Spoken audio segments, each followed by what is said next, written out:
오래된 서랍을 열었습니다. 먼지가 확 날렸어요.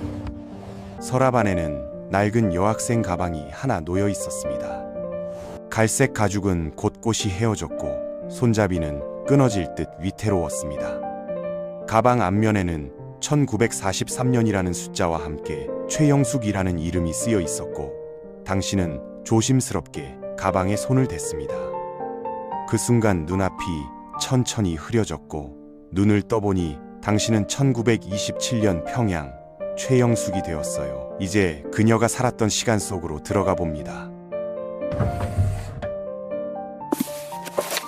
당신은 비교적 괜찮은 집안의 딸입니다. 아버지는 교사고 어머니는 간호사예요. 당신은 공부를 좋아하는데 특히 생물 시간이 제일 즐거워요. 장래 희망은 의사이고 책 읽기를 좋아해서 늘 일기를 씁니다. 매일 밤 램프 불빛 아래서 그날 있었던 일을 꼼꼼하게 적었지요. 1942년 창씨 개명으로 이름이 요시다 에이코로 바뀌었지만 일기장에는 여전히 최영숙이라고 썼습니다. 나는 최영숙이다. 절대 잊지 않을 거야 라고 매일 첫 줄에 적었죠. 1943년 여름이 되었습니다. 당신은 여학교 2학년이고 16세예요. 어느 날 학교에서 공지가 내려왔는데 군수공장 학도 근로동원이라는 명목이었습니다. 교장 선생님이 직접 당신을 불렀어요. 성적도 좋고 모범생인 당신에게 국가를 위해 일할 기회라고 했습니다. 좋은 급여를 받고 기술도 배울 수 있다고요. 부모님은 소리치며 반대했지만 소용없었습니다. 하지만 학교의 압력은 거셌습니다. 매일 교장실로 불려갔어요. 너희 아버지가 교사인데 솔선수범해야 하지 않겠니? 친구들도 가기로 했고요. 당신은 결국 고개를 끄덕였습니다. 1943년 7월 출발하는 날 아침이었어요. 어머니는 당신의 손을 붙잡고 울었습니다. 엄마, 괜찮아요. 금방 돌아올게요. 당신은 작은 가방에 옷 몇 벌과 일기장을 넣었어요.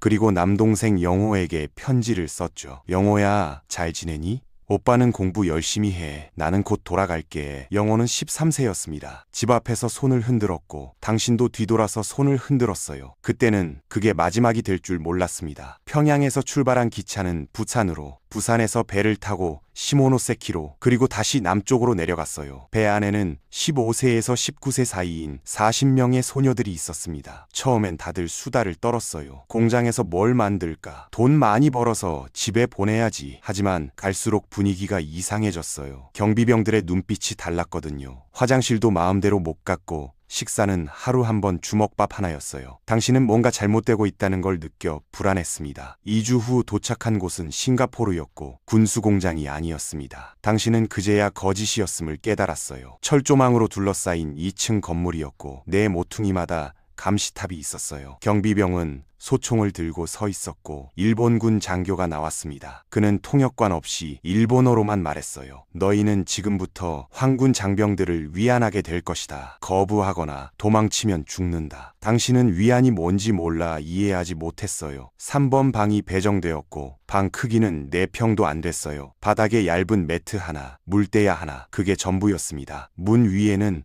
숫자 3이 써 있었죠. 이제 당신은 이름이 아니라 번호입니다. 최영숙이 아니라 3번인 거죠. 첫날 밤 문이 열렸고 군인이 들어왔죠. 당신은 저 공장은 언제 가나요? 라고 물었어요. 그러나 군인은 대답하지 않고 그냥 다가왔어요. 당신은 뒤로 물러났고 잠깐만요. 뭐 하시는 거예요? 라고 말했어요. 군인은 아무렇지 않게 당신을 밀쳤고 당신은 비명을 질렀지만 아무도 오지 않았어요. 30분 후 군인은 나갔고 당신은 구석에 웅크리고 앉아서 울었어요. 몸이 떨렸고 숨을 쉴 수가 없었습니다. 이게 뭐지? 이게 무슨 일이지? 머릿속이 하얘졌어요. 1시간 후 문은 또 열렸고 이번엔 다른 군인이었습니다. 당신은 싫어요. 나가요. 라고 소리쳤지만 군인은 신경 쓰지 않았습니다. 또 1시간 후 3번째 군인이 들어왔고 당신은 이미 울음도 나오지 않았습니다. 목소리도 나오지 않았어요. 첫날 밤 8명이 왔습니다. 해가 뜰 때쯤 당신은 바닥에 쓰러져 움직일 수가 없었습니다. 이게 현실인가 싶었죠. 아침에 죽 한 그릇이 나왔지만 당신은 토할 것 같아 먹지 못했어요. 옆방에서 울음소리가 들렸습니다. 다른 소녀도 같은 상황이었던 거예요. 당신은 그제야 40명 전부 모두 속은 거라고 깨달았습니다. 공장은 없었고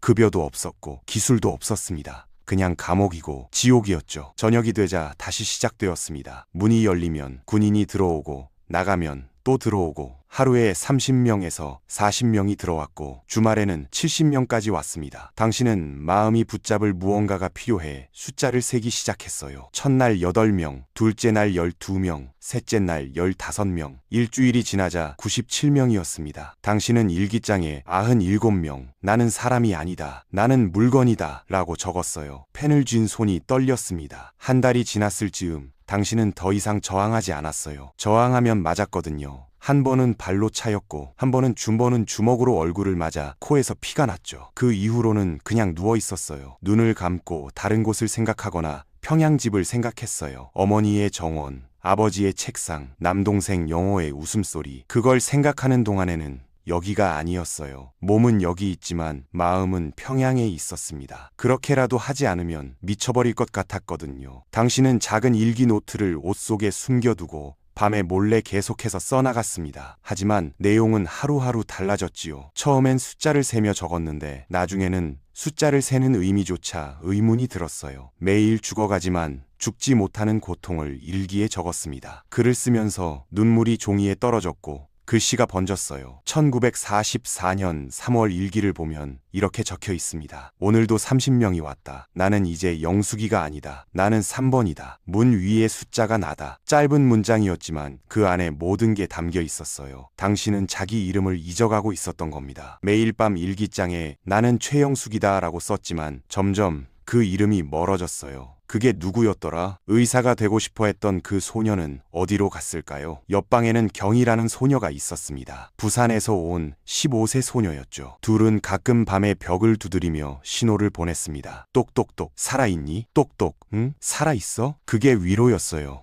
혼자가 아니라 누군가 옆에 있다는 거. 하지만 1944년 5월 경희의 방에서 소리는 끊겼고 당신이 벽을 두드려도 대답이 없었어요. 다음 날 경희의 방에는 새 소녀가 들어왔습니다. 경희는 어디로 갔을까요? 아무도 말해주지 않았고 물어볼 수도 없었어요. 1944년 여름 당신은 아랫배가 아파오기 시작했습니다. 처음엔 참을만 했지만 점점 심해져 걷기까지 힘들었습니다. 한 번은 군인에게 저 아파요. 병원에 가고 싶어요 라고 말했지만 군인은 병원? 여기가 병원이야. 누워있으면 되잖아 라며 웃었습니다. 다른 군인들도 웃었고 당신은 입을 다물었습니다. 말해봤자 소용없다는 걸 알았거든요. 일주일에 한 번 군의관이 왔지만 제대로 된 진료는 아니었습니다. 5분도 안 걸린 성병 검사였죠. 당신이 배가 아파요 라고 말했지만 군의관은 듣지 않았습니다. 이상 없어. 다음. 그게 끝이었어요. 약도 주지 않았습니다. 당신은 참는 수밖에 없어서 그냥 참았어요. 아픈 건 당신 문제였고 그들은 신경 쓰지 않았으니까요. 1944년 9월 통증은 더 심해졌고 열까지 나기 시작했어요. 38도, 39도. 당신은 떨었습니다. 밤에는 땀으로 옷이 흠뻑 젖었죠. 그래도 군인들은 왔어요. 당신이 아프든 말든 상관없었습니다. 빨리 해. 시간 없어. 그들에게 당신은 기계였어요. 고장난 기계도 쓸 수 있으면 쓰는 거였습니다. 당신은 비명을 지르고 싶었지만 목소리가 나오지 않았어요. 당신은 일기에 썼어요. 병이 났다. 약이 없다. 열이 계속 난다. 하지만 아무도 신경 쓰지 않는다. 나는 여기서 죽을 것 같다. 글손을 제대로 쓸 수 없어서 글씨는 마구 흔들렸어요. 체온이 40도까지 올라갔을 때는 펜을 쥐는 것조차 힘들었습니다. 종이가 2개로 보였고 글자가 겹쳐 보였어요. 1945년 2월 전쟁이 끝난다는 소문이 돌아 잠깐 희망이 보였어요. 일본이 지고 있다는 거였죠. 당신은 일기에 썼습니다. 곧 전쟁이 끝난다는 소문이 있다. 집에 갈 수 있을까? 엄마를 다시 볼 수 있을까? 영호는 얼마나 컸을까? 나는 여기서 나갈 수 있을까? 옆방 소녀가 나중에 증언하길 그날 밤은 2년 만에 처음으로 미소를 지었다고 합니다. 영숙이가 웃는 걸 처음 봤어요. 벽을 두드리면서 곧 끝날지도 몰라 라고 했어요. 하지만 그 희망은 오래가지 못했습니다. 당신의 몸은 이미 한계였거든요. 감염이 온몸으로 퍼지고 면역력은 바닥났고 영양실조에다 과로까지 겹쳤습니다. 1945년 4월부터는 제대로 걷지도 못하고 방에서 화장실까지 기어가야 했죠. 체중이 15kg이나 빠져 50kg이던 몸이 35kg이 되었어요. 거울을 보면 뼈만 남은 얼굴이 보였습니다. 이게 나인가 싶었죠. 1945년 6월 당신은 손을 들 힘이 없어 더 이상 일기를 쓸 수 없었습니다. 마지막 일기는 이렇게 끝났어요. 열이 38도에서 40도를 오간다. 걷지 못한다. 아프다. 엄마, 보고 싶어. 그게 끝이었습니다. 그 다음 페이지는 비어 있었어요. 영원히 채워지지 않을 페이지였죠. 7월이 되자 당신은 의식이 흐려졌습니다. 누가 들어오는지도 몰랐어요. 말도 제대로 못했죠. 가끔 엄마라고 중얼거렸습니다. 집에 가고 싶어. 그게 전부였어요. 관리인이 군의관을 불렀지만 군의관은 고개를 저었습니다. 손 쓸 수 없어. 폐혈증이야. 약도 없고. 그리고 나갔어요. 당신을 죽든 말든 상관없다는 듯 그냥 두고요. 8월 7일 새벽 당신은 의식이 왔다 갔다 하며 죽어가고 있었습니다. 눈앞에 평양집이 보였고 어머니가 정원에서 꽃에 물을 주고 있었어요. 아버지는 책을 읽고 있었고 영호는 마당에서 놀고 있었죠. 당신은 손을 뻗었습니다. 엄마. 하지만 방바닥만 있었고 아무도 없었어요. 당신은 무언가를 움켜쥐었습니다. 일기장이었어요. 2년간 매일 밤 쓴 그 노트. 나는 최영숙이다 라고 썼던 그 일기장. 당신은 그걸 가슴에 안고 눈을 감았어요. 18세 2개월 의사가 되고 싶었던 소녀는 여기서 끝났습니다. 옆방 소녀가 벽을 두드렸을 때 대답이 없어서 관리인에게 말했고 관리인이 문을 열었을 때 당신은 이미 차가웠어요. 눈은 반쯤 떠 있었고 손은 일기장을 움켜쥐고 있었습니다. 당신의 시신은 위안소 뒤편에 묻혔고 묘비도 이름표도 없이 그냥 땅을 파서 묻었습니다. 10분도 안 걸렸어요. 일기장은 어디로 갔을까요? 아마 같이 묻혔거나 버려졌을 겁니다. 2년간 매일 밤 쓴 기록이 그렇게 사라졌어요. 눈앞이 다시 흐려졌습니다. 정신을 차려보니 당신은 다시 서랍 앞에 서 있었어요. 손에는 낡은 여학생 가방이 들려 있었죠. 1943년 최영숙 16세의 거짓 약속에 끌려가 18세에 죽은 그 짧은 2년을 방금 경험했습니다. 1991년 증언이 나올 때까지 평양의 부모님은 딸이 죽었다는 사실을 몰랐습니다. 같은 위안소 생존자는 최영숙이라는 평양 출신 16세 소녀가 있었습니다. 일기를 쓰는 걸 봤어요. 매일 밤 뭔가를 적고 있었습니다. 1945년 여름에 죽었어요. 라고 말했지요. 2026년 현재 일본군 위안부 피해자로 정부에 등록된 240명 중 생존자는 5명, 평균 연령 96세입니다. 곧 직접 증언할 수 있는 분은 한 분도 남지 않을 겁니다. 당신은 떨리는 손으로 가방을 다시 서랍에 넣습니다. 14만 명이 이렇게 사라졌습니다. 돌아오지 못한 채로요. 서랍을 닫습니다. 하지만 이 이야기는 계속되어야 합니다. 최영숙처럼 끝까지 가지 못한 삶들을 위해서요.